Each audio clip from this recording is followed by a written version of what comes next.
All right, guys, what's going on? Welcome in. So we had Jeremy Fowler of ESPN suggest that the New York Jets could be a quote-unquote sleeper for Justin Fields once, of course, free agency kicks off. Now, Fields has been a guy that a lot of Jets fans have been talking about, and rightfully so, right? Because Justin Fields for the Pittsburgh Steelers last season looked pretty damn good. You know, threw for 5 touchdowns, rushed for 5 touchdowns to only 1 INT. He had 4 wins, 2 losses, and really held it down. You know, he took care of the football. He definitely looked more polished than his time in Chicago, and also talked about, you know, how from Fields' perspective, the Jets have a good defense. They have Garrett Wilson, you know, a former teammate of Justin Fields back at Ohio State. Look, I love Justin Fields. I'm not, of course, going to sit here and say he's a top 10 quarterback, but I do really think there's something there. And I think if you give him time in the same system, with the same team, with the same supporting cast, and just allow him to kind of flourish and grow at this stage of his career at 25 years old, I think he is good enough to go out there and win games. He is good enough to continue to get better at the position. I don't think we've seen the best of Justin Fields at this point in time. Now, here's the only issue, right? What would the contract look like? If the Jets are thinking, okay, Justin Fields, you are our bridge guy until 2026, I don't know if Fields would want that. You know, he just signed a 1-year so things didn't work out in Chicago, obviously. Signed a 1-year deal in Pittsburgh, again, looked pretty good, and then ultimately was benched, not because of poor play, but just because of ceiling purposes, right? The Steelers overall felt like Russell Wilson might give them more pop in the pass game compared to the running game, so they made the swap. And, you know, of course, the Steelers ended up making the playoffs. But is Justin going to want to swap teams, once again signed another 1-year contract and just kind of be the bridge for a team? Or does he want to get settled into an organization? So, you know, the 3 names that continue to pop up with Fields: Steelers, Raiders, Jets. I mean, obviously the Steelers make, I would say, probably the most sense, and I would assume that that's the favorite. I don't see Russ going back to Pittsburgh. So, you know, if you want to bring back Fields, again, he had success. He knows the team. He knows this, not only just the coaching staff, but the system, and has shown that, hey, you know what? If I'm given the reins to step in training camp, and I'm the full-time starter, and I'm not splitting reps, I'm not, you know, looking over my shoulder, okay, when's Russell Wilson going to be, you know, stepping into the starting lineup?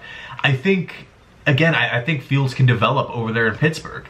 The Raiders make sense because you're thinking Justin Fields in the Chip Kelly offense. The Raiders have a lot of cap space. So, you know, if they don't feel like they can land one of the top 2 quarterbacks in the draft, or maybe they get outpriced for, you know, maybe a Sam Darnold, or Darnold winds up with the Rams or the Titans or the Colts, right? Fields to the Raiders makes a lot of sense. And you could also argue, you know, Pete Carroll really seems to maximize the quarterback position. And Fields is, you know, is, again, someone who you kind of feel like he's not at his full potential at this point in time. And then, of course, we have the New York Jets. And I got to be honest, I'm just trying to put myself in the shoes, you know, a month from now, right? And I'm looking down at my phone and I see the notification the New York Jets have agreed to terms with quarterback Justin Fields. I'm going to be fired up. I'm not going to, you know, he's not Josh Allen, he's not Mahomes, he's not Burrow, Lamar, but I'm going to be fired up. I think that would be a smart signing, of course, depending on the contract, depending on the money. The big question right now with the Jets, what do you do? Do you try to find the quote-unquote franchise quarterback this offseason?